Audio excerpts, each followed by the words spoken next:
નમસ્તે મિત્રો, તમારી પોતાની ચેનલ ધાર્મિક વાતો પર આપ સૌનું ફરીથી સ્વાગત છે। તો ચાલો મિત્રો જાણીએ આજનું તમારું રાશિફળ। નંબર 1, મેષ રાશિ। કાર્યસ્થળમાં આજનો દિવસ તમારા માટે સારો રહેવાનો છે। જેઓ નોકરી બદલવાનું વિચારી રહ્યા હતા તેમને કોઈ અન્ય નોકરી માટે ઓફર મળી શકે છે। તમારે ભાગીદારીમાં કોઈ પણ સોદો ફાઇનલ ન કરવો જોઈએ, નહીં તો તમને નુકસાન થઈ શકે છે। તમારા વિવાહિત જીવનમાં આવતા અવરોધો પણ દૂર થશે। લવ લાઈફ જીવતા લોકો તેમના પાર્ટનરનો પરિચય તેમના પરિવારના સભ્યો સાથે કરાવી શકે છે। તમે તમારા બાળકના કરિયરને લઈને કોઈ મહત્વપૂર્ણ નિર્ણય લઈ શકો છો। નંબર 2, વૃષભ રાશિ। નવી મિલકત ખરીદવા માટે આજનો દિવસ તમારા માટે સારો રહેશે। જો તમારી કોઈ ડીલ લાંબા સમયથી પેન્ડિંગ છે તો તે ફાઇનલ થઈ શકે છે। તમારે તમારા પિતા દ્વારા કરવામાં આવેલા કોઈપણ ખોટા કામ માટે સંમત થવાથી બચવું પડશે। કાર્યસ્થળ પર તમારે તમારા કાર્ય સાથે સંબંધિત કેટલાક મહત્વપૂર્ણ પગલાં ભરવા પડશે। જો તમે ઉતાવળમાં કોઈ કામ કરો છો તો તે તમને નુકસાન પહોંચાડી શકે છે। તમારી આવક અને ખર્ચ વચ્ચે સંતુલન જાળવવું તમારા માટે સારું રહેશે, તો જ તમે તમારા ભવિષ્ય માટે બચત કરી શકશો। નંબર 3, મિથુન રાશિ। આજે તમારું માનસન્માન વધશે। તમારા પરિવારનો કોઈ સભ્ય નિવૃત્ત થાય ત્યારે સરપ્રાઇઝ પાર્ટીનું આયોજન કરી શકાય છે।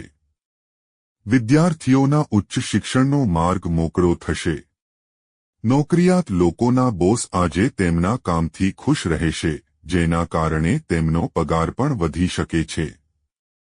તમે તમારા મિત્ર સાથે ક્યાંક બહાર ફરવા જવાની યોજના બનાવી શકો છો। જો તમે તેના વિશે તમારા માતાપિતાને પૂછશો તો તે તમારા માટે સારું રહેશે।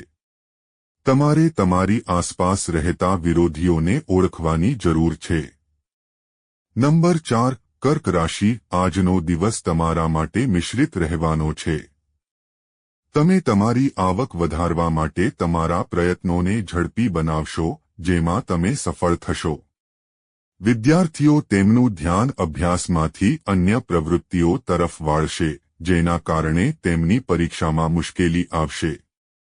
નાના બાળકો તમારી પાસે કંઈક માંગી શકે છે, જે તમે ચોક્કસપણે પૂર્ણ કરશો। તમે તમારા જીવનસાથીના મનસ્વી વર્તનથી પરેશાન રહેશો। જો તમારું કોઈ કામ લાંબા સમયથી પેન્ડિંગ છે તો તમે તેને પૂર્ણ કરવાના પ્રયાસમાં વ્યસ્ત રહેશો।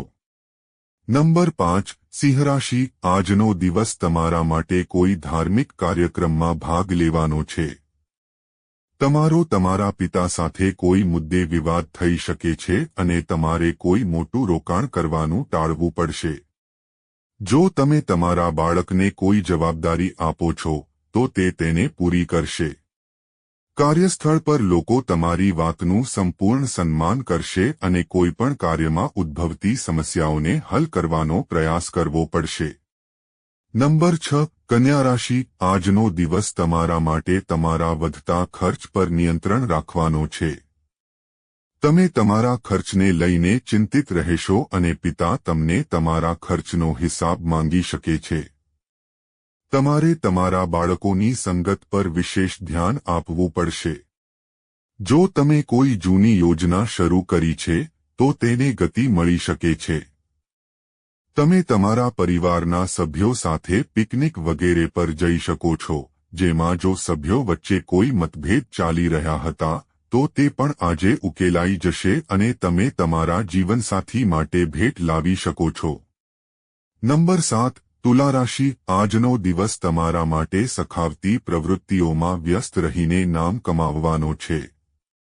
તમે ધાર્મિક કાર્યક્રમોમાં ઉત્સાહપૂર્વક ભાગ લેશો, જે તમારી છબીને વધારશે। જો તમે લાંબા સમયથી કોઈ યોજનાને લઈને ચિંતિત છો તો તે પણ દૂર થઈ જશે।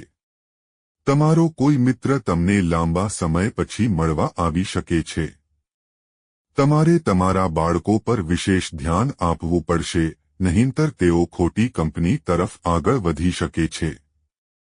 તમારે તમારા કાર્યો પૂર્ણ કરવા માટે સમય કાઢવો પડશે, તો જ તે પૂર્ણ થશે. નંબર 8 વૃશ્ચિક રાશિ, આજનો દિવસ તમારા માટે મધ્યમ ફળદાયી રહેશે. કાર્યસ્થળ પર તમારા બોસ તમારા કામથી ખુશ રહેશે, જેના કારણે તમને પ્રમોશન મળી શકે છે. તમે સરકારી યોજનાઓનો પૂરો લાભ લેશો અને જો તમને કામમાં કોઈ સમસ્યા આવી રહી હોય તો તમારા પિતા સાથે વાત કરવી તમારા માટે સારું રહેશે. તમારો કોઈ જૂનો મિત્ર લાંબા સમય પછી તમને મળવા આવી શકે છે. તમારે તમારા વધતા ખર્ચ પર નિયંત્રણ રાખવું પડશે, નહીં તો તમે તમારી બચતને ઘણી હદ સુધી ગુમાવશો. નંબર 9 ધનુ રાશિ, આજનો દિવસ તમારા માટે સકારાત્મક પરિણામ લાવશે.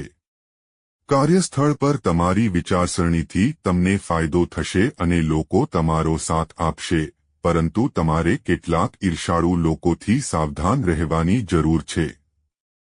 કેટલાક અધૂરા કામને કારણે તમારે પરેશાનીઓનો સામનો કરવો પડશે. તમે તમારી માતા સાથે કોઈ વાત પર બિનજરૂરી દલીલ કરી શકો છો, જેના પછી તે તમારાથી ગુસ્સે થઈ જશે. લવ લાઈફ જીવતા લોકો પોતાના પાર્ટનરને લોંગ ડ્રાઈવ પર લઈ જઈ શકે છે. કોઈ જૂનો મિત્ર તમારા ઘરે આવી શકે છે. તમારે કોઈ યોજના બનાવવાનું ટાળવું પડશે. નંબર 10 આજનો દિવસ તમારા માટે નાની નફાની યોજનાઓ પર સંપૂર્ણ ધ્યાન આપવાનો છે. વ્યવસાય સાથે સંકળાયેલા લોકોએ તેમની આવક અને ખર્ચ વચ્ચે સંતુલન જાળવવું પડશે, અન્યથા તમે ખૂબ પૈસા ખર્ચ કરશો. યાત્રા દરમિયાન તમને કેટલીક મહત્વપૂર્ણ માહિતી મળશે. રાજનીતિમાં કામ કરતા લોકોને કોઈ મોટા નેતાને મળવાની તક મળશે અને તમારી છબી દૂર દૂર સુધી ફેલાઈ જશે. જે લોકો બેંકો, વ્યક્તિઓ, સંસ્થાઓ વગેરે પાસેથી પૈસા ઉધાર લેવાનું વિચારી રહ્યા હતા, તેમની મનોકામના પૂર્ણ થઈ શકે છે. નંબર 1 કુંભ રાશિ, આજનો દિવસ તમારા માટે સામાન્ય રહેવાનો છે. તમે કેટલાક વ્યવસાયિક કામ માટે લાંબા અંતરની મુસાફરી કરી શકો છો, જે તમારા માટે નુકસાનકારક હશે, કારણ કે વાહન અચાનક બગડવાથી તમારા નાણાકીય ખર્ચમાં વધારો થઈ શકે છે. તમે તમારા કામમાં ઉતાવળ કરશો, જેના કારણે હવામાન તમારા સ્વાસ્થ્યને અસર કરી શકે છે અને ઈજા વગેરેની સંભાવના છે. તમે તમારા બાળકોના ભવિષ્ય માટે બચત યોજનામાં નાણાંનું રોકાણ કરી શકો છો, જે ભવિષ્યમાં તમારા માટે સારું રહેશે. નંબર 1-2 આજનો દિવસ તમારા માટે થોડો નબળો રહેશે. વ્યવસાયિક યોજનાઓમાં સારો નફો ન મળવાને કારણે તમારું મન પરેશાન રહેશે અને તમે તમારી ઈચ્છાઓ વિશે તમારી માતા સાથે વાત કરી શકો છો. જો તમે વ્યવસાયમાં કેટલાક નવા સાહસો શરૂ કર્યા છે, તો તેમાંથી અપેક્ષિત નફો ન મળવાથી તમે ચિંતિત રહેશો. તમે તમારા બાળકો તરફથી કોઈ સારા સમાચાર સાંભળી શકો છો. જો તમે કોઈની પાસેથી પૈસા ઉધાર લેવાનું વિચાર્યું છે, તો તમને તે પૈસા સરળતાથી મળી જશે. મિત્રો, વિડિયોને લાઇક કરજો, ચેનલને સબસ્ક્રાઇબ કરજો. જય શ્રી કૃષ્ણ.